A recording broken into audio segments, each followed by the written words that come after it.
નમસ્કાર વિદ્યાર્થી મિત્રો, આજે શરૂ કરીએ રસાયણ વિજ્ઞાનના આજના લેક્ચરમાં ફરી એક વખત આપણે 40 MCQની ચર્ચા કરવાની છે। તો શરૂઆત કરીએ વિદ્યાર્થીઓ। આજના વિડીયોમાં આપણો પહેલો MCQ છે 250 ml 0.15 મોલર બેન્ઝોઇક એસિડનું મિથેનોલમાં દ્રાવણ બનાવવા ખાલી જગ્યા જથ્થો વપરાય। તો વિદ્યાર્થીઓ અહીં આગળ આપણને મોલારિટી આપી દીધેલી છે અને બેન્ઝોઇક એસિડનું દર શોધવાનું છે। ખૂબ જ સહેલો MCQ છે। સૌપ્રથમ બેન્ઝોઇક એસિડનું આપણે આણ્વીય દર શોધી કાઢીશું। C6H5COOH એમાં કાર્બન બોલો 6 ને 1 7 એટલે કાર્બનના 12 એટલે 12 સતા કેટલા થઈ જશે 84। ગણતરી કરી બતાવું 122 કઈ રીતે થશે તે। કાર્બન 6 ને 1 7 છે એટલે 7 કાર્બન। વાત કરીએ વિદ્યાર્થીઓ હાઇડ્રોજન 5 ને 1 6 હાઇડ્રોજન અને ઓક્સિજનની સંખ્યા 2 છે એટલે ટ્વાઇસ O એટલે 7 કૌંસમાં કાર્બનના કેટલા 12 6 હાઇડ્રોજનનો 1 વત્તા 2 ઓક્સિજનના 16 તો 12 સતા 84 6 એકુ 6 અને 16 દુ 32 ટોટલ કેટલા થશે 122। એનો અર્થ કે બેન્ઝોઇક એસિડનું આણ્વીય દર 122 ગ્રામ મોલ ઇન્વર્સ આપણને મળી જાય છે। હવે વિદ્યાર્થીઓ આપણને મોલારિટી આપેલી છે। મોલારિટી તો મોલારિટીનું સૂત્ર 1000 ગુણ્યા દ્રાવ્યનું દર છેદમાં દ્રાવ્યનું મોલર દર ગુણ્યા દ્રાવણનું કદ।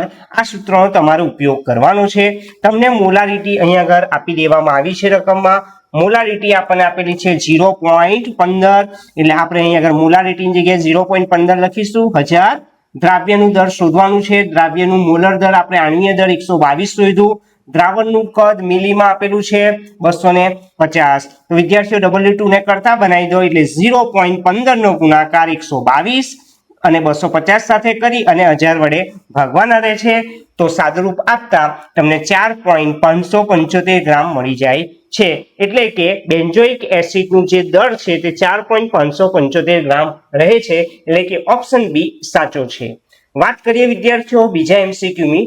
બીજા MCQમાં 30 મિલી 0.5 મોલર H2SO4 નું મંદન કરી 500 મિલી દ્રાવણ બનાવવામાં આવ્યું હોય તો દ્રાવણની મોલારિટી કેટલી।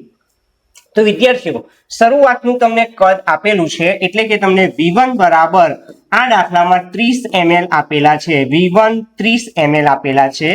બીજા પદની વાત કરું મોલારિટી તમને આપેલી છે M1 0.5 મોલર। હવે જે કદ છે તે મંદન કરતા કદ વિદ્યાર્થીઓ કેટલા ml થઈ ગયું છે 500 મિલી કદ થઈ ગયું છે। તો મોલારિટી આપણને કેટલી મળશે એટલે M2 ક્વેશ્ચન્સ માર્ક। સૂત્ર યાદ રાખજો M1 V1 બરાબર M2 V2। આપણે M2 શોધવાનો એટલે M1 V1 છેદમાં V2 લખવાના રહે છે। M1 આપણને 0.5 આપેલા છે, V1 30 આપેલા છે અને V2 500। તો વિદ્યાર્થીઓ 0.5 ગુણ્યા 30 અને 500 વડે ભાગવાથી 0.03 મોલર આપણને મળી જાય છે। એટલે આપણી મોલારિટી રહેશે 0.03 મોલર। હવે વાત કરીશું આપણો આગળનો MCQ। તો આગળનો MCQમાં ઊંચાઈએ વસતા લોકોના લોહી તથા પેશીઓમાં ઓક્સિજનની નીચી સાંદ્રતાનું કારણ જણાવવાનું છે। તો વિદ્યાર્થીઓ અહીં આગળ આપણે હેનરીના નિયમનો ઉપયોગ કરીશું કે દબાણ અને મોલ અંશ વચ્ચે સમપ્રમાણનો સંબંધ હોય છે। એ આપણને ખબર છે કે P proportional X એટલે P બરાબર KH into X। અહીં આગળ તમને સાંદ્રતા કેવી કીધી છે નીચી। જો સાંદ્રતા નીચી લેવામાં આવે તો દબાણ પણ કેવું રહેશે નીચું। એટલે નીચું વાતાવરણનું દબાણ એટલે કે બી ઓપ્શન તમારો સાચો છે। હવે વાત કરીએ આગળના MCQ। આગળના MCQમાં વિદ્યાર્થીઓ તમે જોઈ લેશો ખૂબ જ સહેલો MCQ છે। આર્ગોન, કાર્બન ડાયોક્સાઇડ, ફોર્માલ્ડિહાઇડ અને મિથેન ના KH ના મૂલ્યો આપણને આપી દેવામાં આવ્યા છે અને આ વાયુઓની દ્રાવ્યતાનો વધતો ક્રમ લખવાનો છે। તો વિદ્યાર્થીઓ હેનરી અચળાંક KH અને દ્રાવ્યતા વચ્ચે વ્યસ્ત પ્રમાણનો સંબંધ છે। એટલે કે KH નું મૂલ્ય જેટલું ઓછું એટલી દ્રાવ્યતા વધારે। તો વિદ્યાર્થીઓ સૌપ્રથમ આપણે એવું કરીશું દરેકે દરેક વાયુના KH ના મૂલ્ય લખી દઈશું। આર્ગોનનું, કાર્બન ડાયોક્સાઇડ, ફોર્માલ્ડિહાઇડ અને મિથેન તો આર્ગોનનો KH તમને 40.39 આપેલો છે, કાર્બન ડાયોક્સાઇડના 1.67 આપેલા છે, ફોર્માલ્ડિહાઇડના 0.4 ટાઈમ્સ 0.183 આપેલા છે અને મિથેનનો KH 0.413 આપી દીધો છે. એટલે કે દરેક વાયુના KH ના મૂલ્યો આપેલા છે. હેનરી અચળાંકનો દ્રાવ્યતા વચ્ચે વ્યસ્ત પ્રમાણનો સંબંધ છે, એટલે કે જેનો KH નું મૂલ્ય જેટલું વધારે એટલી દ્રાવ્યતા ઓછી. તો તમે જોઈ શકશો કે આર્ગોનનો જે KH છે તે સૌથી વધારે, આ બધામાં સૌથી વધારે મૂલ્ય જ આ આર્ગોનનું છે, તેની દ્રાવ્યતા ઓછી. વિદ્યાર્થીઓ, આના કરતા CO2 ની વાત કરું તો આના કરતા થોડોક એનો KH નું મૂલ્ય તમે જોશો તો આના કરતા ઓછું થયું, એટલે એની દ્રાવ્યતા વધી જશે. 1.67 કરતા 0.413 એટલે મિથેન ની દ્રાવ્યતા વધારે છે. સૌથી ઓછો KH નું મૂલ્ય ફોર્માલ્ડિહાઇડ નું છે, એટલે એની દ્રાવ્યતા સૌથી વધારે. એનો અર્થ કે આર્ગોન કરતા CO2 ની દ્રાવ્યતા વધારે, CO2 કરતા મિથેન અને મિથેન કરતા ફોર્માલ્ડિહાઇડ ની દ્રાવ્યતા વધારે છે. એનો અર્થ કે ઓપ્શન સી એ સાચો છે. વાત કરીએ વિદ્યાર્થીઓ આ MCQ માં કોપર સલ્ફેટનું દ્રાવણ 10 મિનિટ 1.5 એમ્પિયર પ્રવાહ વડે વિદ્યુત વિભાજન કરવામાં આવ્યું તો કેથોડ ઉપર કેટલા ગ્રામ કોપર નિક્ષેપિત થશે? કેથોડ ઉપર થતી રિડક્શન પ્રક્રિયા લખી Cu+2 + 2 ઇલેક્ટ્રોન gives Cu. કોષની પ્રક્રિયા સાથે સંકળાયેલ ઇલેક્ટ્રોનની સંખ્યા 2 છે, એટલે એમ તમારે 2 લેવાના છે. વિદ્યાર્થીઓ, અહીં આગળ આપણે કોપરનું નિક્ષેપિત દર શોધવાનું છે, તો સૂત્ર યાદ રાખજો. WCU = IT ગુણ્યા કોપરનું મોલેક્યુલર વેટ છેદમાં N ગુણ્યા 96500. વિદ્યાર્થીઓ, અહીં એક વસ્તુ યાદ રાખજો, જો કોપરનું મોલર દર એટલે કે કોપરનું મોલર દર એનો જે માસ છે તે તમને 63.5 આપ્યો હોય તો 63.5 જ લેવાનો, અને જો એનો માસ તમને 63 આપે તો એ તમારે 63 લેવાનો. એટલે વિદ્યાર્થીઓ આ એક વસ્તુ યાદ રાખજો. મેં બંને રીતે તમને આ MCQ ની સમજ પાડીશ. અહીં આગળ આ તમને કેટલા એમ્પિયર છે બોલો? 1.5 એમ્પિયર છે. સમય 10 મિનિટ છે, મિનિટને સેકન્ડમાં ફેરવો એટલે 60 વડે ગુણી કાઢેલા છે. અહીં આગળ આ પ્રશ્નમાં મેં કોપરનો મોલેક્યુલર વેટ 63.5 લીધો છે, N2 અને 96500 એટલે 0.2961 ની આસપાસ તમને કોપરનું દર મળી જાય છે. તો વિદ્યાર્થીઓ, અહીં આગળ આપણને ઓપ્શનમાં તમે જુઓ તો 0.2938 એ એની નજીક આવે છે. તો આ જવાબ આપણે સાચો લખ્યો, પરંતુ આ પરફેક્ટ જવાબ લેવા માટે તમારે કોપરનું દર 63 લેવું પડે. તો 63 તમે જો કોપરનું દર ત્યાં આગળ લખશો વિદ્યાર્થીઓ તો આની આસપાસ તમારો જવાબ આવી જશે. મેં અહીં આગળ નોંધ લખેલી જ છે કે કોપરનું દર જો 63 લેવામાં આવે તો કોપરનું જે દર છે મોલેક્યુલર વેટ 63 લઈશું તો કોપરનું દર તમને 0.2938 મળી જશે. એટલે કે તમારે અહીં આગળ 63 લખવાના રહે. જો 63.5 લખશો તો 0.2961 ગ્રામ મળી જાય છે. એટલે કે આ તમારા રકમની અંદર જે કૌંસમાં માહિતી આપે એના આધારે તમારે MCQ કરવાનો છે. પણ સૂત્ર તો તમારે આ જ યુઝ કરવાનું, ખૂબ જ સહેલું સૂત્ર વિદ્યાર્થીઓ. તમને જે પ્રવાહ આપેલો હોય તે લખો, સમય સેકન્ડમાં જ લખજો, એટલે મિનિટમાં આપ્યું હોય તો 60 વડે ગુણીને લખશો. ઉપરાંત તમને જે દર આપ્યું હોય મોલેક્યુલર વેટ તે લખો. N કોષની પ્રક્રિયા સાથે સંકળાયેલ ઇલેક્ટ્રોનની સંખ્યાના આધારે N લખો અને 96500 વડે ભાગાકાર કરવાથી તમને જવાબ મળી જશે. વિદ્યાર્થીઓ, આગળ વાત કરીએ આગળના MCQ ની. તો આગળના MCQ માં તમે જોઈ શકો છો અહીં આગળ ખૂબ જ સહેલો આ પ્રશ્ન છે. X, Y અને Z ધાતુના પ્રમાણિત રિડક્શન પોટેન્શિયલ મૂલ્યો આપેલા છે. 0.34, 0.80 અને -0.45 વોલ્ટ. તો રિડક્શન કરતાનો પ્રવર્તા ક્રમ લખવાનો છે. તો વિદ્યાર્થીઓ એક વસ્તુ યાદ રાખજો, જેનો રિડક્શન પોટેન્શિયલ મૂલ્ય સૌથી ઓછું છે તે પ્રબળ રિડક્શન કરતા છે. એનો અર્થ કે X, Y અને Z ના રિડક્શન પોટેન્શિયલ મૂલ્યમાં સૌથી ઓછો રિડક્શન પોટેન્શિયલ મૂલ્ય કેટલું છે? -0.45 વોલ્ટ. એ કોનું છે? Z. તો Z નો પ્રબળ રિડક્શન કરતા તરીકે ઉપયોગ થાય છે. તો આપણે અહીં આગળ લખેલું જ છે -0.45 વોલ્ટ એ Z નો રિડક્શન પોટેન્શિયલ મૂલ્ય છે, 0.34 એ X નું છે અને 0.80 વોલ્ટ એ Y નો છે. તો બોલો રિડક્શન કરતા તરીકેની પ્રબળતાનો આપણે ઉતરતો ક્રમ લખવાનો છે વિદ્યાર્થીઓ. તો Z ની પ્રબળતા સૌથી વધારે, એના કરતા ઓછી X ની, એના કરતા ઓછી Y ની. Y નો સૌથી વધારે રિડક્શન પોટેન્શિયલ મૂલ્ય છે, એટલે તે પ્રબળ રિડક્શન કરતા નહીં પણ નિર્બળ રિડક્શન કરતા તરીકે અહીં ભાગ ભજવે છે. અને પોટેન્શિયલ મૂલ્ય સૌથી ઓછું કોનું હતું? Z નું -0.45 વોલ્ટ એ પ્રબળ રિડક્શન કરતા થશે. વિદ્યાર્થીઓ આ રીતના બોર્ડમાં MCQ પૂછાતા હોય છે. ત્યાર પછીનો પ્રશ્ન છે લેડ સંગ્રાહક કોષમાં એનોડ પર થતી પ્રક્રિયા. તો વિદ્યાર્થીઓ અહીંયા આગળ એક વસ્તુ ચોખવટ કરવા માંગીશ. તમને જેટલા પણ સેલ તમારા ચોપડીમાં આપેલા છે એ દરેકની એનોડ કેથોડની પ્રક્રિયા તમારે ખાસ કરવી જોઈએ વિદ્યાર્થીઓ. સૂકો કોષ તો એની એનોડ કેથોડની પ્રક્રિયા કરો, મર્ક્યુરી કોષની એનોડ કેથોડની પ્રક્રિયા કરો, લેડ સંગ્રાહક કોષની એનોડ કેથોડની પ્રક્રિયા કરો, નિકલ કેડમિયમ સંગ્રાહક કોષની એક સંપૂર્ણ કોષ પ્રક્રિયા આપેલી છે તે પણ તૈયાર કરી દેવી. ઉપરાંત સાથે સાથે હાઇડ્રોજન ઓક્સિજન બળતણ કોષની એનોડ કેથોડની પ્રક્રિયા, સાથે સાથે ક્ષારણ, લોખંડનું ક્ષારણમાં એનોડ કેથોડની પ્રક્રિયા, અને શરૂઆતમાં ચેપ્ટરની શરૂઆતમાં જે ડેનિયલ કોષ આપેલો છે એની એનોડ કેથોડની ખાસ પ્રક્રિયા કરી લેજો વિદ્યાર્થીઓ. આ તમને બોર્ડની એક્ઝામમાં આગામી પરીક્ષામાં કામ લાગી શકે છે. અહીં આગળ વાત કરીશું લેડ સંગ્રાહક કોષમાં એનોડ પર થતી પ્રક્રિયા. તો ઓપ્શન એ સાચો છે. Pb + SO4 - 2 gives PbSO4 + 2 electron. એનો અર્થ કે ઓપ્શન એ સાચો છે. હવે વિદ્યાર્થીઓ વાત કરીએ આગળના MCQ ની. અહીં આગળ નીચે એક માહિતી આપેલી છે એને આધારે પ્રબળ ઓક્સિડેશન કરતા વિદ્યાર્થીઓ અહીં આગળ પ્રબળ ઓક્સિડેશન કરતાની વાત કરેલી છે.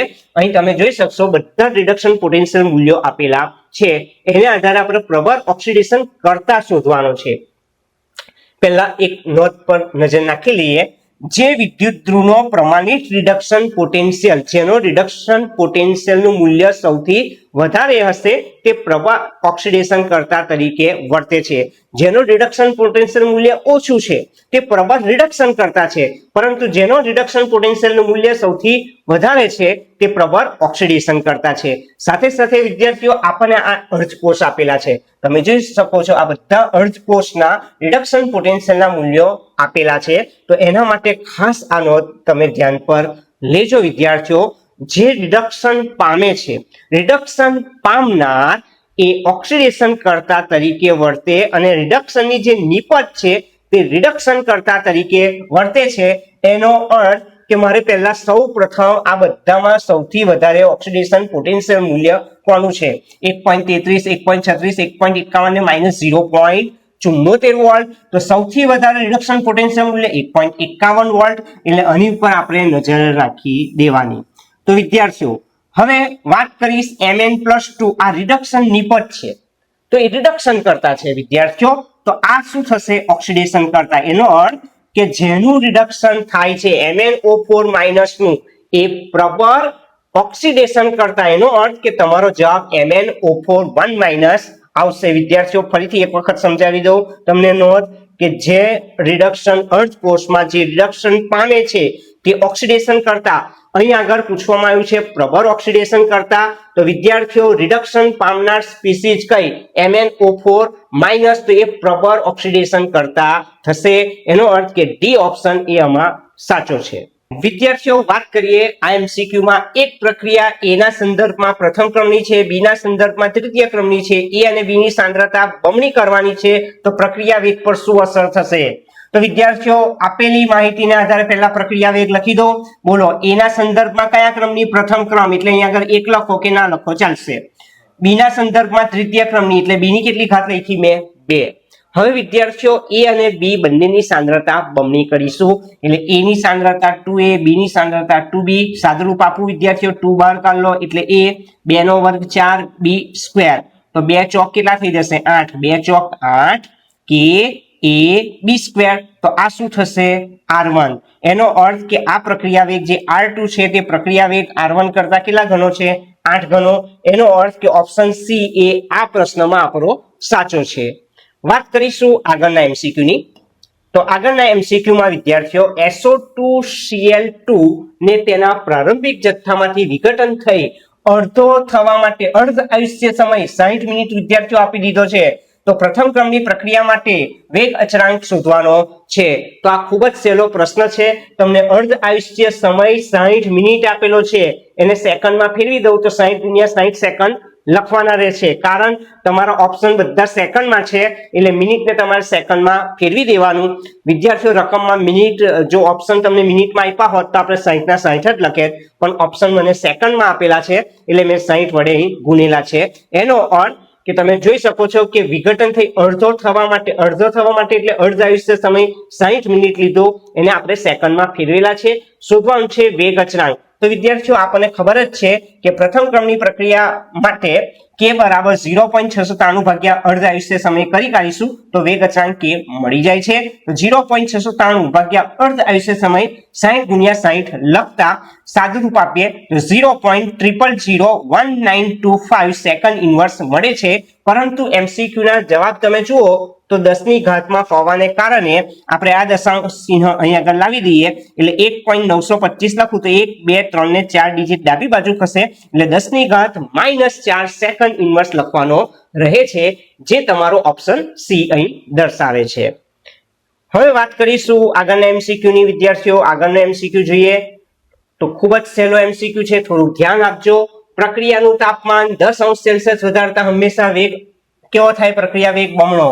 વિદ્યાર્થીઓ આ એક નોંધ છે, તે નોંધને ધ્યાનમાં રાખવાની છે કે પ્રક્રિયાનું તાપમાન જો 10 અંશ સેલ્સિયસ વધારવામાં આવે તો વેગ હંમેશા બમણો થાય.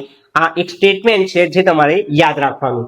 રકમની વાત કરું તો પ્રક્રિયાનું તાપમાન હવે 10 થી 90 અંશ સેલ્સિયસ કરવામાં આવ્યું છે તો પ્રક્રિયા વેગ કેટલા ગણો થશે? તો વિદ્યાર્થીઓ આ રીતના જ્યારે MCQ પૂછવામાં આવે તાપમાન ને પ્રક્રિયા વેગના સંદર્ભમાં, તાપમાન અને પ્રક્રિયા વેગના સંદર્ભમાં જ્યારે પણ MCQ પૂછવામાં આવે તો આ એક શોર્ટકી છે, તમારે યાદ રાખવાનો કે પ્રક્રિયા વેગ પ્રોપોર્શનલ 2 - T1 / 10. આ સૂત્ર પાક્કું કરી દેવાનું. કિંમત મૂકે T2 ને T1 તો બોલો T2 ની કિંમત કેટલી છે? 90. T1 ની કિંમત કેટલી છે? 10. 90 માંથી 10 જાય 80, 80 ભાગ્યા 10 8 એટલે 2 ની ઘાત 8, 2 ની ઘાત 8 એટલે કેટલા? 256. તો તમારો જવાબ શું આવશે? 256 ગણો થાય. પ્રક્રિયા વેગ 10 અંશ સેલ્સિયસ થી 90 અંશ સેલ્સિયસ વધારવામાં આવે તો પ્રક્રિયા વેગ 256 ગણો થાય. તો આ રીતના MCQ પણ આપણે કરવા જોઈએ. વાત કરીશું વિદ્યાર્થીઓ આગળનો MCQ. પ્રક્રિયાક્રમ માટે કયું વિધાન યોગ્ય નથી? તો વિદ્યાર્થીઓ પ્રક્રિયાક્રમના ગુણધર્મો જો આપણને ખબર હશે તો તમે સરળતાથી આ MCQ શોધી શકશો. તો પ્રક્રિયાક્રમનું મૂલ્ય અપૂર્ણાંક હોઈ શકે આ વિધાન સાચું છે. પ્રક્રિયાક્રમનું મૂલ્ય પ્રાયોગિક રીતે માપી શકાય એ વિધાન પણ સાચું છે. પ્રક્રિયાક્રમનું મૂલ્ય એ સંતુલિત રાસાયણિક સમીકરણમાંના પ્રક્રિયકોના તત્વયોગમિતીય ગુણાંક જેટલું હોય આ વિધાન ખોટું છે વિદ્યાર્થીઓ. એટલે આ અસત્ય વિધાન છે, આ વિધાન યોગ્ય નથી. પ્રક્રિયાક્રમનું મૂલ્ય એ પ્રક્રિયા વેગ સમીકરણમાં જે મોલારિટી સાંદ્રતા દર્શાવવામાં આવી હોય એ પદના ઘાત જેટલું હોય. તો આ વિધાન પણ સાચું છે. એનો અર્થ કે A, B અને D એ પ્રક્રિયાક્રમના ગુણધર્મ છે, જ્યારે C એ પ્રક્રિયાક્રમના ગુણધર્મમાં આવતો નથી. એટલે આ વિધાન યોગ્ય નથી. વિદ્યાર્થીઓ વર્ણક ઉદ્યોગમાં કયો પદાર્થ વપરાય છે? વર્ણક ઉદ્યોગમાં કયો પદાર્થ વપરાય? MnO, V2O5, TiO કે CuO? તો તમારો જવાબ શું રહેશે? C, TiO એ વર્ણક ઉદ્યોગમાં વપરાય છે. ત્યાર પછીનો MCQ ની વિદ્યાર્થીઓ વાત કરીએ તો KMnO4 ના સંદર્ભમાં MCQ છે.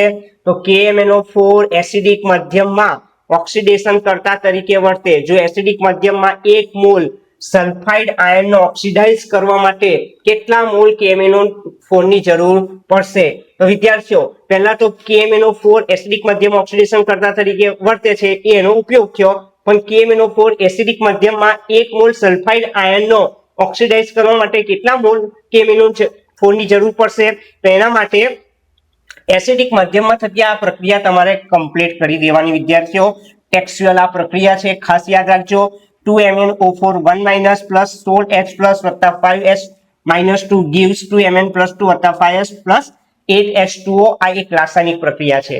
તમે અહીંયા આગળ જોઈ શકો છો, અહીં 5S 5 સલ્ફાઇડ આયન છે, અહીં આગળ 2MnO4 છે, અહીં ઉપર નજર નાખી.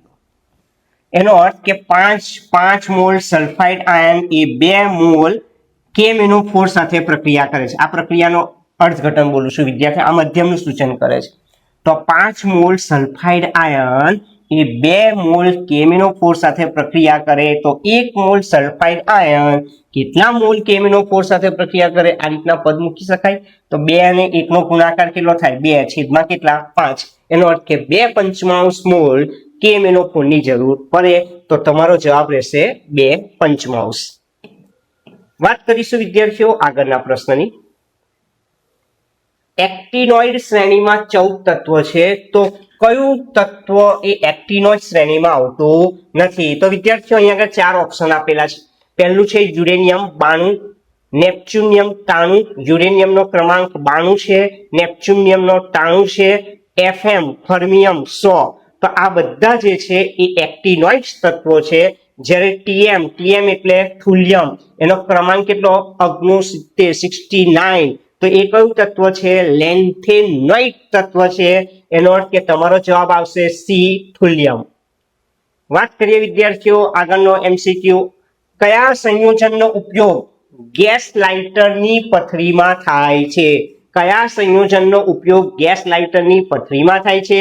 પહેલો છે CEO2, બીજો છે nichrome, C option nitinol, D option pyrophoric mischmetal. તો વિદ્યાર્થીઓ પાયરોફોરિક મિસમેટલનો ઉપયોગ ગેસ લાઇટરની પથરીમાં થાય છે. તો આ રીતના MCQ પણ આગામી પરીક્ષામાં તમને પૂછી શકાય. વિદ્યાર્થીઓ ઉભયદંતીય લિગેન્ડની હાજરીને કારણે સવર સંયોજનો સમઘટકતા દર્શાવે છે. અહીં તમને 2 સમઘટકો આપેલા છે, તે કયા પ્રકારના સમઘટકો હોઈ શકે? તો વિદ્યાર્થીઓ તમે જોશો તો ઉભયદંતીય લિગેન્ડ ધરાવતી આ જે સમઘટકતા છે તે બંધન સમઘટકતા છે. એનો અર્થ કે આ જે 2 સમઘટકો તમને આપેલા છે તે કયા સમઘટકો હોઈ શકે? બંધન સમઘટકો. એનો અર્થ કે ઉભયદંતીય લિગેન્ડ ધરાવતા આ સમઘટકો એ બંધન સમઘટકો છે. એટલે તમારો ઓપ્શન કયો આવશે? એ ઓપ્શન અહીં સાચો છે. વાત કરીશું વિદ્યાર્થીઓ આ રીતના MCQ પણ તમારે ખાસ તૈયાર કરવા જોઈએ પ્રાથમિક સંયોજકતા અને દ્વિતીયક સંયોજકતા શોધવા માટેની. તો વિદ્યાર્થીઓ દ્વિતીયક સંયોજકતા શોધવી હોય તો સવર્ગાંક જોવી લેવાનો. ને અહીંયા આગળ વાત કરી છે કે COEN2Cl2NO3 સંકીર્ણમાં ધાતુ આયનની પ્રાથમિક સંયોજકતા શોધવાની. તો વિદ્યાર્થીઓ આપણે શું કરીએ? ધાતુનો ઓક્સિડેશન અંક શોધી કાઢીશું.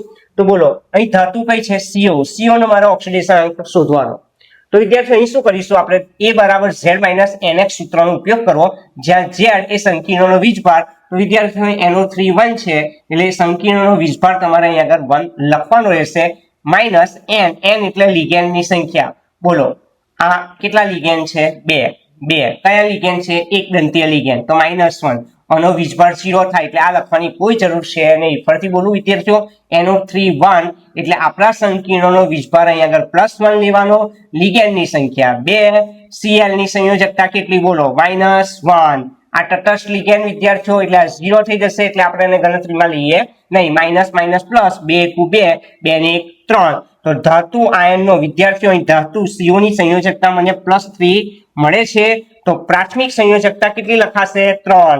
એનો અર્થ કે ડી ઓપ્શન સાચો છે. એટલે પ્રાથમિક સંયોજકતા તમારે શોધવાની હોય તો ધાતુ આયન પરનો વીજભાર એને ગણતરીમાં લેવાના છે. વાત કરું વિદ્યાર્થીઓ આ MCQ માં જો ∆0 > P હોય તો D4 માટે સાચું ઇલેક્ટ્રોન સંકલન એટલે બંધારણ કયું?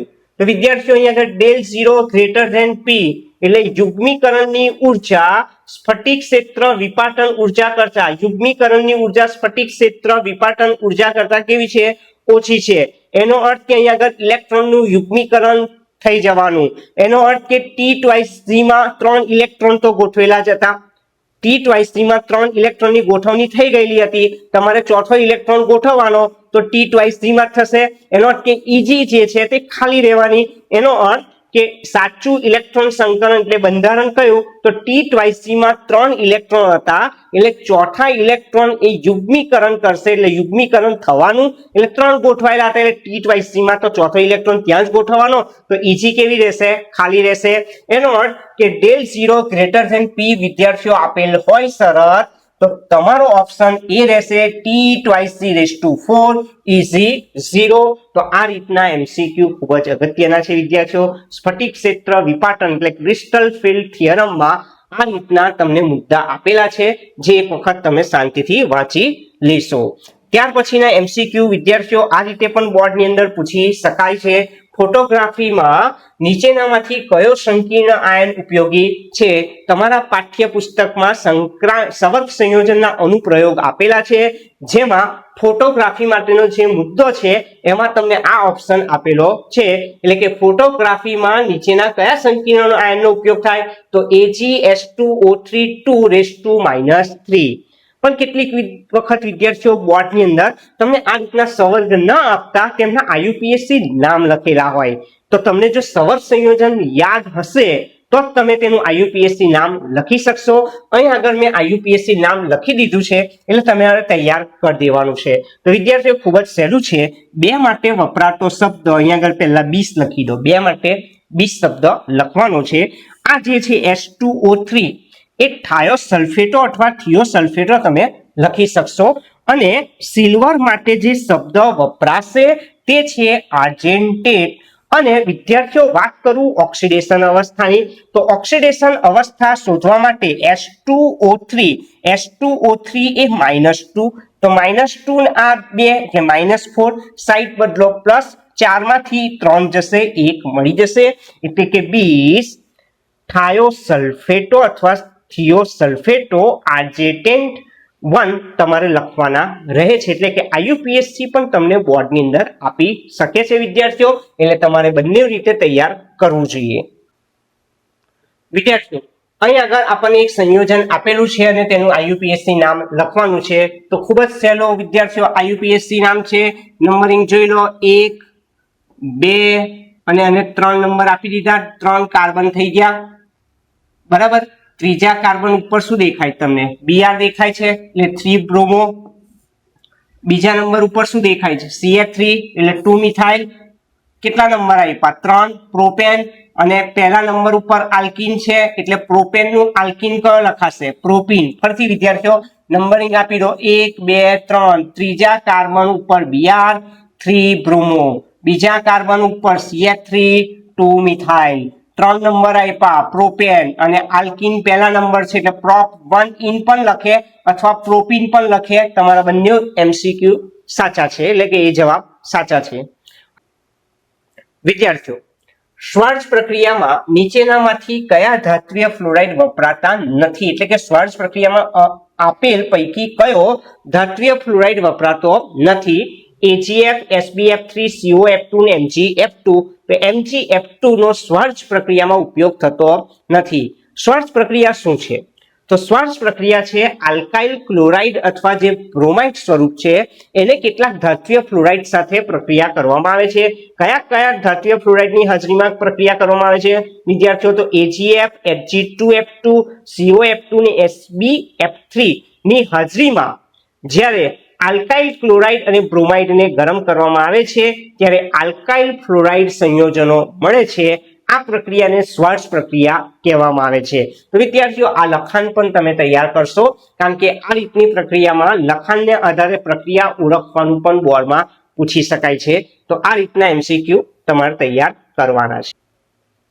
વિદ્યાર્થીઓ નીચેના સંયોજનોને ઉત્કલન બિંદુના ચડતા ક્રમમાં ગોઠવવાના. અહીં આગળ આપણે તમે જોઈ લેશો 1 2 ને 3 આ સંયોજનો જે છે એને ઉત્કલન બિંદુના ચડતા ક્રમમાં ગોઠવવાના છે. એટલે સૌથી ઓછું ઉત્કલન બિંદુ કોનું હશે? તો વિદ્યાર્થીઓ જેમાં શાખા વધારે પડેલી હશે ને એનું ઉત્કલન બિંદુ સૌથી ઓછું. મહત્તમ શાખા ઉત્કલન બિંદુ એટલું જ ઓછું. તમે જોઈ લેશો કે આમાં એક પણ શાખા પડેલી નથી, તો આનું ઉત્કલન બિંદુ સૌથી વધારે છે. તમારે ચડતા ક્રમમાં લખવાનું છે વિદ્યાર્થીઓ. તો શું કરીશું? જેનું ઉત્કલન બિંદુ સૌથી ઓછું હશે ને તે પહેલા લખીશું. આમાં એક પણ શાખા નથી, એટલે આનું ઉત્કલન બિંદુ તો વધારે છે. આમાં એક શાખા પડેલી છે વિદ્યાર્થી, આ એક શાખા કહેવાય. આ CH3 CH CH2 Br CH ની સાથે CH3 છે, એક શાખા છે. એનો અર્થ કે આના કરતા આનું ઉત્કલન બિંદુ થોડું ઓછું હશે. આમાં સૌથી મહત્તમ શાખા પડેલી છે, એટલે સૌથી ઓછું ઉત્કલન બિંદુ આ સંયોજનનું છે. તો વિદ્યાર્થી હવે આપણે ચડતા ક્રમમાં લખવાનું છે. તો બોલો પહેલા જ કોણ આવશે? ત્રીજો નંબર આવશે. આનું ઉત્કલન બિંદુ સૌથી ઓછું, એના કરતા બોલો કયો નંબર આવશે? 1. આના કરતા એકનું થોડુંક વધારે છે ઉત્કલન બિંદુ ને સૌથી સારું ઉત્કલન બિંદુ સૌથી વધારે ઉત્કલન બિંદુ કોનું હશે? નંબર 2 નું કારણ લખેલું જ છે વિદ્યાર્થીઓ કે સમઘટક, આ બધા સમઘટકો હતા. સમઘટકોમાં જેમ શાખા ઓછી થાય તેમ વાન ડર વાલ્સ આંતરઆણ્વીય આકર્ષણ બળ વધતા ઉત્કલન બિંદુ વધે છે. જેમ જેમ શાખા ઓછી થાય તેમ વાન ડર વાલ્સ એટલે આંતરઆણ્વીય આકર્ષણ બળ વધવાને કારણે ઉત્કલન બિંદુમાં વધારો થાય છે. એનો અર્થ કે આમાં મહત્તમ શાખા છે એટલે એનું ઉત્કલન બિંદુ સૌથી ઓછું, આમાં એક શાખા છે એટલે એના કરતા ઉત્કલન બિંદુ વધારે, આમાં એક પણ શાખા નથી એટલે એનું ઉત્કલન બિંદુ સૌથી વધારે થશે. વિદ્યાર્થીઓ ઇથિલિન ક્લોરાઇડ, ઇથિલિન ક્લોરાઇડ એક ખાલી જગ્યા છે. તો વિદ્યાર્થીઓ પહેલા તો ઇથિલિન ક્લોરાઇડ નું તમને સ્ટ્રક્ચર આવડવું જોઈએ. ઇથિલિન ક્લોરાઇડ એટલે CH3CHCl2 આ રીતે પણ લખાય CH3CH ને આ CH ની સાથે વિદ્યાર્થીઓ 2 Cl જોડાયેલા છે. એક જ કાર્બન સાથે 2 હેલોજન જોડાયેલા હોય તો તેને ઝેમિનલ ડાયહેલાઇડ કહેવામાં આવે છે. એટલે બી ઓપ્શન તમારો સાચો છે. વિસિનલ ડાયહેલાઇડમાં વિદ્યાર્થીઓ પાસેના સંલગ્ન કાર્બન પરમાણુ સાથે 2 હેલોજન હોવા જોઈએ તો તે વિસિનલ ડાયહેલાઇડ કહેવાય. અહીં આગળ એક જ કાર્બન સાથે 2 હેલોજન છે તો એને ઝેમિનલ ડાયહેલાઇડ કહેવામાં આવે છે. વાત કરીશું વિદ્યાર્થીઓ આગળના એમસીક્યુ. આગળના એમસીક્યુમાં આપણને ગ્લિસરોલનું IUPAC નામ પૂછેલું છે. ગ્લિસરોલનું સ્ટ્રક્ચર વિદ્યાર્થીઓ CH2OH CHOH CH2OH નંબરિંગ આપી દો 1 2 3 3 કાર્બન પ્રોપેન, પહેલા ઉપર OH, બીજા ઉપર OH, ત્રીજા ઉપર OH એટલે 1 2 3 ટ્રાયોલ. એનો અર્થ કે ગ્લિસરોલનું IUPAC નામ પૂછે તો કયું લખવાનું? પ્રોપેન 1 2 3 ટ્રાયોલ.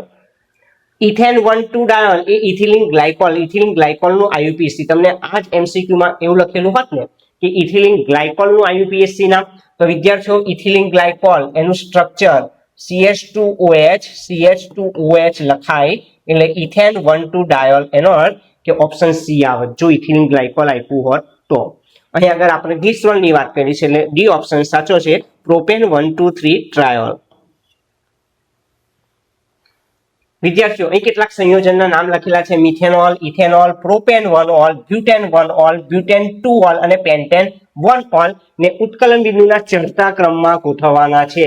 એનો અર્થ કે સૌથી ઓછું ઉત્કલન બિંદુ. તો વિદ્યાર્થીઓ યાદ રાખજો આલ્કોહોલમાં જેમ જેમ કાર્બનની સંખ્યા વધતી જાય ને તેમ તેમ ઉત્કલન બિંદુ વધે. ઉપરાંત શાખા પડે વિદ્યાર્થીઓ ધ્યાન આપજો, સ્થાન પણ બહુ જ અગત્યનો ભાગ ભજવે છે. એટલે 1 ઓલ કરતા 2 ઓલ આવે તેનું ઉત્કલન બિંદુ ઓછું હોય. વિદ્યાર્થીઓ આ ખાસ યાદ રાખવાનું, શાખા જેમ પડશે તેમ પાછું ઉત્કલન બિંદુ ઘટી જશે.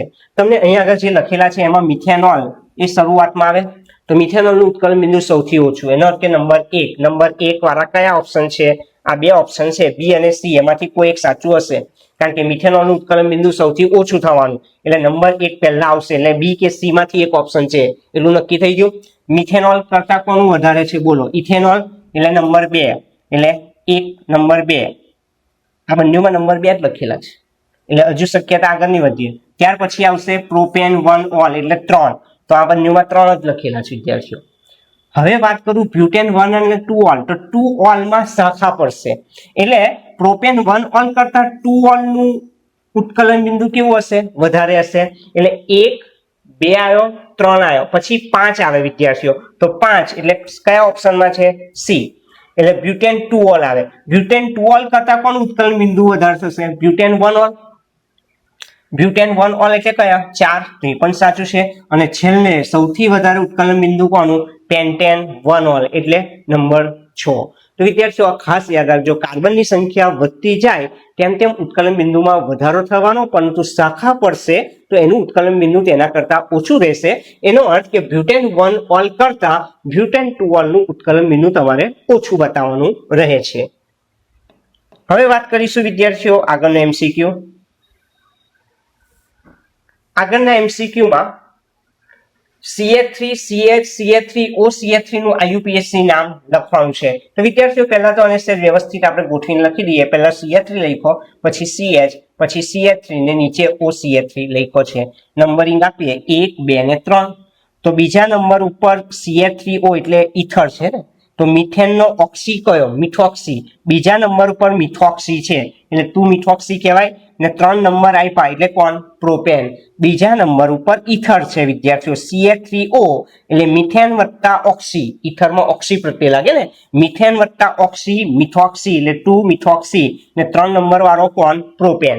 તે આપણે સી ઓપ્શન સાચો છે. વાત કરીશું આગળનો MCQ વિદ્યાર્થીઓ. નીચે પૈકી ખાલી જગ્યા સંયોજન સોડિયમ હાઇડ્રોક્સાઇડના જલીય દ્રાવણ સાથે પ્રક્રિયા કરશે.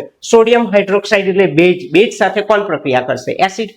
એનો અર્થ કે આમાં જે એસિડ હશે તે પ્રક્રિયા કરશે.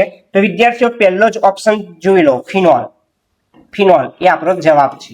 ફિનોલ એ પ્રોટોન દાતા એટલે કે એસિડ છે, એ પ્રોટોન દાન કરશે કોને? NaOH ને. તે NaOH ના OH ને એ પોતાનો H આપી દેશે એટલે H2O છૂટો પડશે, તે Na જોડે જશે એટલે સોડિયમ ફિનોક્સાઇડ મળે છે. એનો અર્થ કે આ પ્રોટોન દાતા થશે. ફિનોલ એ પ્રોટોન દાતા છે જે બેઝ સાથે NaOH સોડિયમ હાઇડ્રોક્સાઇડ સાથે પ્રક્રિયા કરી સોડિયમ ફિનોક્સાઇડ આપે છે. એનો અર્થ કે બાકીના બધા જે છે વિદ્યાર્થીઓ આ B6H5CH2OH એટલે આનું નામ શું બોલો? Benzyl alcohol.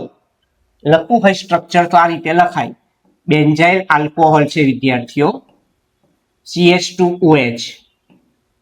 પછી બીજા સ્ટ્રક્ચરની વાત કરું તો એ તૃતીયક બ્યુટાઇલ આલ્કોહોલ છે,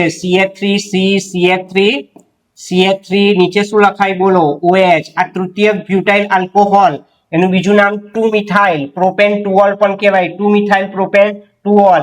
અને ત્રીજાની વાત કરું તો ઇથેનોલ છે, CH3CH2OH. તો આ બધા માટે વિદ્યાર્થીઓ યાદ રાખજો, આ બધા એ તટસ્થ સ્વભાવના છે એટલે બેઝ સાથે પ્રક્રિયા કરતા નથી. જ્યારે ફિનોલ એ એસિડિક સ્વભાવનો છે એટલે સોડિયમ હાઇડ્રોક્સાઇડ સાથે પ્રક્રિયા કરે છે. વિદ્યાર્થીઓ આગળના MCQ ની વાત કરું તો મેડો સ્વીટમાંથી મેળવાતા સંયોજનનું IUPAC નામ. મેડો સ્વીટમાંથી પહેલા તો કયું સંયોજન મેળવાય તે આપણને ખબર હોવી જોઈએ, ને એ સંયોજન જો ખબર હોય તો તમે તેનું IUPAC નામ સરળતાથી લખી શકશો.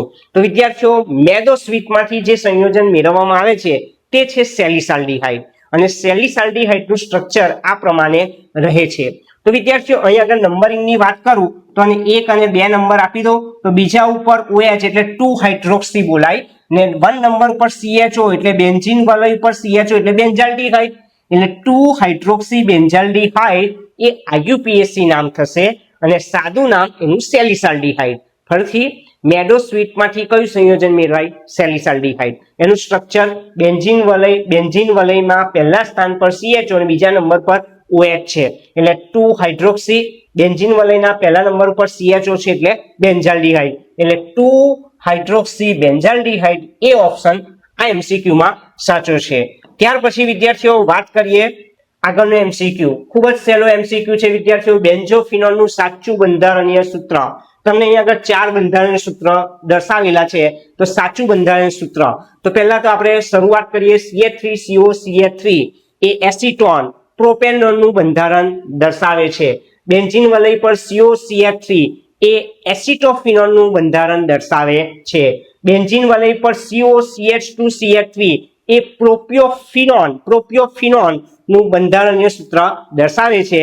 જ્યારે બે બેન્ઝીન વલયની વચ્ચે CO લખેલું હોય તો તે બેન્ઝોફિનોન નું બંધારણીય સૂત્ર દર્શાવે છે. એનો અર્થ કે તમારો ઓપ્શન રહેશે ડી, એનો સાચો જવાબ છે. ક્લેમન્સન રિડક્શનમાં કાર્બોનિલ સંયોજનની કોની સાથે પ્રક્રિયા કરવામાં આવે છે? તો ખૂબ જ સહેલું વિદ્યાર્થીઓ છે. ક્લેમન્સન રિડક્શન કરતા તમારે યાદ રાખવાનો વુલ્ફ-કિર્ચનર રિડક્શન કરતા અને ક્લેમન્સન રિડક્શન કરતા પણ MCQ માં પૂછી શકાય છે. તો અહીં ક્લેમન્સન પ્રક્રિયામાં જે ક્લેમન્સન રિડક્શન કરતા છે જો તમને યાદ હશે તો એ કાર્બોનિલ સંયોજનોને હાઇડ્રોકાર્બનમાં રૂપાંતર કરે છે. તો વિદ્યાર્થીઓ આપણો ક્લેમન્સન રિડક્શન કરતા કયો છે? ઝિંક એમાલ્ગમ અને હાઇડ્રોક્લોરિક એસિડ. તો કાર્બોનિલ સંયોજનને હાઇડ્રોકાર્બનમાં રૂપાંતર કરવાનું કામ તે કરે છે. એનો અર્થ કે તમારો એ ઓપ્શન સાચો છે. વિદ્યાર્થીઓ અહીં આગળ આપણે બેન્ઝોઇલ ક્લોરાઇડ આપેલો છે એટલે કે એસિડ ક્લોરાઇડ આપેલું છે અને બેરિયમ સલ્ફેટ પર રહેલા પેલેડિયમ ઉદ્દીપક પર હાઇડ્રોજનીકરણ પ્રક્રિયા થઈ અને આપણને બેન્ઝાલ્ડિહાઇડ મળે છે એટલે કે એરોમેટિક આલ્ડીહાઇડ મળે છે. તો આ પ્રક્રિયા કઈ પ્રક્રિયા છે? રોઝેનમૂન રિડક્શન. વિદ્યાર્થીઓ, રોઝેનમૂન રિડક્શન આલ્ડીહાઇડની બનાવટની પહેલી જ પ્રક્રિયા છે, જેમાં એસિડ ક્લોરાઇડ એટલે કે અહીંયા આગળ આપણો એસાઇલ ક્લોરાઇડ બોલો બેન્ઝાઇલ ક્લોરાઇડ એની બેરિયમ સલ્ફેટ પર રહેલા ઉદ્દીપક પેલેડિયમની હાજરીમાં હાઇડ્રોજનીકરણ કરીએ તો મળતી નિપજ કઈ હતી? બેન્ઝાલ્ડીહાઇડ. એટલે રોઝેનમૂન રિડક્શન એનો સાચો જવાબ છે. વિદ્યાર્થીઓ, આગળના એમસીક્યુ ની વાત કરું તો ઓર્થોટોલ્યુડિન. વિદ્યાર્થીઓ ખાસ યાદ રાખજો, ઓર્થોટોલ્યુડિન નું આઈયુપીએસસી નામ લખવાનું છે. તો ઓર્થોટોલ્યુડિન નું બંધારણ અહીંયા આગળ તમે જોઈ શકો છો. બેન્ઝીન વલય પર NH2 અને બીજા સ્થાન પર CH3 લખ્યા છે. તો બીજા સ્થાન પર CH3 આ 1 અને આ 2, તો બીજા સ્થાન ઉપર CH3 એટલે શું લખાય? 2 મિથાઇલ. અને બેન્ઝીન વલય પર NH2 છે એટલે શું લખાશે? એનિલીન. એનો અર્થ કે ઓર્થોટોલ્યુડિન નું આઈયુપીએસસી નામ 2 મિથાઇલ એનિલીન એ સાચું છે. એટલે વિદ્યાર્થીઓ ખાસ ધ્યાન આપજો, તમને નામ આપેલું હોય સામાન્ય નામ, એના પરથી જ્યારે આઈયુપીએસસી નામ શોધવાનું હોય ત્યારે તમને બંધારણ સૂત્ર પણ ધ્યાન પર હોવું જોઈએ. તો આ રીતના પણ એમસીક્યુ અથવા તમને એવું પણ પૂછી શકાય, ઓર્થોટોલ્યુડિન નું સાચું બંધારણ સૂત્ર ખાલી જગ્યા, તો આ એનો જવાબ રહે છે. હવે વાત કરીએ આગળનો એમસીક્યુ. વિદ્યાર્થીઓ, કેટલાક સંયોજનો અહીં આગળ તમને આપેલા છે, એ સંયોજનોને બેઝિક પ્રબળતાના ચડતા ક્રમમાં ગોઠવવાના છે. અહીં આગળ આપેલા સંયોજનોને બેઝિક પ્રબળતાના ચડતા ક્રમમાં, એટલે કે જેની બેઝિકતા ઓછી હોય તે પહેલા લખી દેવાની. તો વિદ્યાર્થીઓ, એરોમેટિકનો જ પહેલા શરૂઆત થાય, એટલે આ એરોમેટિક જે છે C6H5NH2 તે આપણે લખી દીધા. ત્યાર પછી વિદ્યાર્થીઓ આવે C2H5NH2 જે લખવાના. ત્યાર પછી આવશે C2H5 3N એટલે પહેલો નંબર આવે. અને ત્યાર પછી છેલ્લે સૌથી વધારે બેઝિકતામાં આવશે C2H5 2NH એ તમારો જવાબ રહે છે. એટલે કે પહેલા એરોમેટિક વર્ગ લખી દો વિદ્યાર્થીઓ, પછી પ્રાથમિક આવે એટલે કે C2H5NH2, પછી તૃતીયક લખવાનું C2H5 3N અને પછી દ્વિતીયક આવે એટલે C2H5 2NH. આ બેઝિકતાની પ્રબળતાનો સાચો ક્રમ છે. તો વિદ્યાર્થીઓ, આ રીતના એમસીક્યુ પણ આપણે તૈયાર કરવાના છે. વિદ્યાર્થીઓ, આગળનો એમસીક્યુમાં નીચેના પૈકી ખાલી જગ્યા પ્રક્રિયા એરાઇલ નાઇટ્રો સંયોજનનું એમાઇનમાં રિડક્શન કરવા માટે યોગ્ય નથી. તો વિદ્યાર્થીઓ યાદ રાખજો, એરાઇલ નાઇટ્રો સંયોજનોમાંથી પ્રાથમિક એમાઇન મેળવવા માટે કયા કયા રિડક્શન કરતા વાપરી શકો તમે? એક પ્લેટિનમ, બીજું Fe અને HCl પણ વપરાય, SN અને HCl પણ વપરાય. ફરીથી વિદ્યાર્થીઓ, નાઇટ્રોબેન્ઝીન હોય, એરાઇલ નાઇટ્રો સંયોજન એટલે નાઇટ્રોબેન્ઝીન.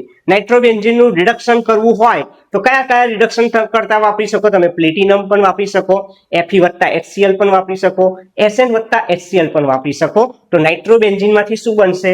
એનિલીન. પરંતુ એ વખતે તમે ઇથરમાં LiAlH4 નો ઉપયોગ કરી શકશો નહીં. એનો અર્થ કે આ બી ઓપ્શન એ યોગ્ય નથી. ત્યાર પછી વાત કરું વિદ્યાર્થીઓ, આગળના એમસીક્યુમાં તમને 4 ઓપ્શન આપેલા છે. નીચેના પૈકી કયો ડાયઝોનિયમ ક્ષાર ઓરડાના તાપમાને સ્થાયી છે? તો વિદ્યાર્થીઓ અહીંયા આગળ કેટલાક સ્ટ્રક્ચર આપેલા છે. બેન્ઝીન વલય N2+Cl-, N2+HSO4-, N2+Cl- ને CH3 પેરા સ્થાનમાં છે, N2+BF4-. Benzene diazonium fluoroborate. Benzene diazonium fluoroborate એ ઓરડાના તાપમાને વિદ્યાર્થીઓ અસ્થાયી અને સાથે સાથે પાણીમાં કેવું છે? અદ્રાવ્ય. વિદ્યાર્થીઓ ખાસ ધ્યાન આપજો, બેન્ઝીન ડાયઝોનિયમ ફ્લોરોબોરેટ એ પાણીમાં અદ્રાવ્ય છે અને ઓરડાના તાપમાને સ્થાયી છે. તો આ એમસીક્યુ આ રીતે પણ તમને બોર્ડમાં પૂછી શકાય છે. તમારે સ્ટ્રક્ચર યાદ રાખવાનું, આનું નામ પણ યાદ રાખવાનું અને બંધારણ સૂત્ર પણ તૈયાર કરી દેવાનું છે.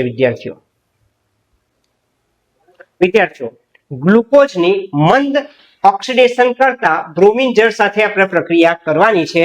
તો કઈ નિપજ તમને આમાંથી મળશે? ઓપ્શન એ છે ગ્લુકોનિક એસિડ મળશે, એડિપિક એસિડ મળશે, સેકેરિક એસિડ મળશે કે ગ્લુટામિક એસિડ મળશે.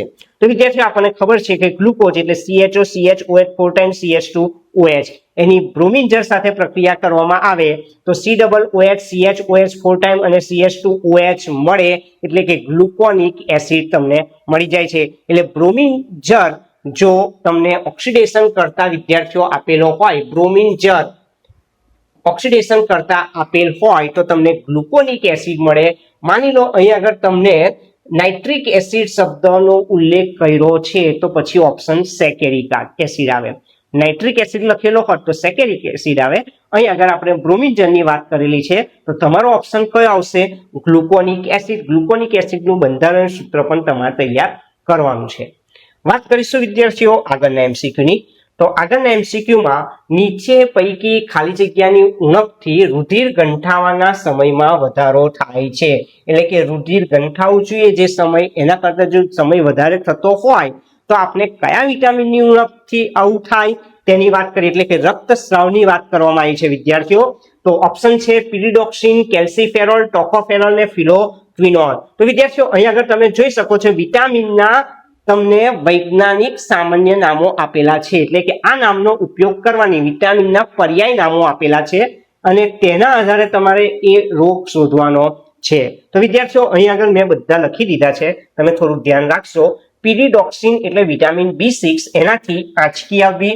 કેલ્સીફેરોલ એટલે વિટામિન D જેનાથી બાળકોમાં હાડકાની વિકૃતિ એટલે કે બાળકના પગ કમાનની માફક વાંકા વળી જાય એને સુક્તાન રોગ પણ કહેવામાં આવે છે.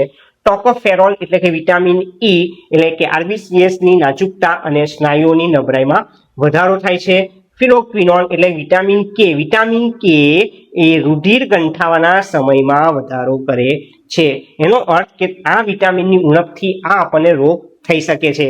એટલે તમારો ઓપ્શન આવે વિટામિન K, પરંતુ આપણને વિટામિન K કોઈ જગ્યાએ લખેલો નથી. તો ફિલોક્વિનોન એનો અર્થ કે ઓપ્શન D એ આપણો સાચો જવાબ છે. તો વિદ્યાર્થીઓ એક વસ્તુ યાદ રાખજો, તમારે શું કરવાનું?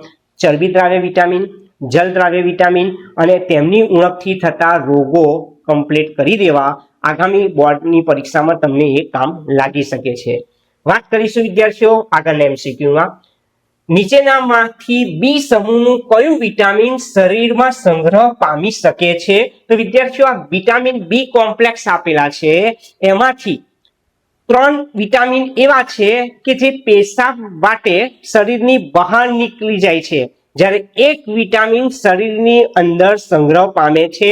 તો એ વિટામિન કયું? તો એ વિટામિન છે વિટામિન B12. વિટામિન B12 યકૃતમાં સંગ્રહ પામે છે અને લાંબા સમય સુધી, વર્ષો સુધી તે શરીરમાં રહે છે. જ્યારે વિટામિન B1, B2, B6 એ પાણીમાં દ્રાવ્ય છે અને એ વિટામિન શરીરમાં સંગ્રહ પામતા નથી અને પેશાબ દ્વારા તે બહાર નીકળી જાય છે. એનો અર્થ કે તમારો જવાબ કયો આવશે? Vitamin B12. ત્યાર પછીનો એમસીક્યુ વિદ્યાર્થીઓ, નીચેના બેઝ આપેલા છે એડેનિન, થાઇમિન, સાઇટોસિન અને યુરેસિલ. આ જે બેઝ આપેલા છે એમાંથી કયો બેઝ ડીએનએ માં હોતો નથી? તો વિદ્યાર્થીઓ ડીએનએ માં હાજર બેઝ કયા? બોલો. એડેનિન, ગુએનિન અથવા ગ્વાનિન, સાઇટોસિન અને થાઇમિન. આરએનએ માં હાજર બેઝ કયા? એડેનિન, ગુએનિન, સાઇટોસિન અને યુરેસિલ. એનો અર્થ કે ડીએનએ માં કયો બેઝ હોતો નથી? યુરેસિલ. ડીએનએ માં કયો બેઝ હોતો નથી? યુરેસિલ. આ જ એમસીક્યુ બદલી કાઢે. આરએનએ માં કયો બેઝ હોતો નથી? તો આરએનએ માં કયો બેઝ હોતો નથી? થાઇમિન. તો આ રીતના એમસીક્યુ પણ આપણને બોર્ડની પરીક્ષામાં પૂછી શકાય છે. તો વિદ્યાર્થીઓ આ રીતે પણ તમારે તૈયારી રાખવાની છે. તો વિદ્યાર્થીઓ આ વાત કરીએ આપણે આજના લેક્ચરના 40 MCQ ની. નેક્સ્ટ લેક્ચરમાં પણ બીજા 40 MCQ સાથે આપણે મળીશું. વિદ્યાર્થીઓ જો આ વિડીયો તમને પસંદ આવ્યો હોય તો જરૂરથી તેને લાઈક કરવાનો છે. સાથે સાથે તમારા વિદ્યાર્થી મિત્રો છે, કેટલા સગા સંબંધીઓ છે, આ બધાને આ વિડીયો જરૂરથી શેર કરશો. ઉપરાંત સાથે સાથે અમારી ચેનલને સબસ્ક્રાઇબ કરશો.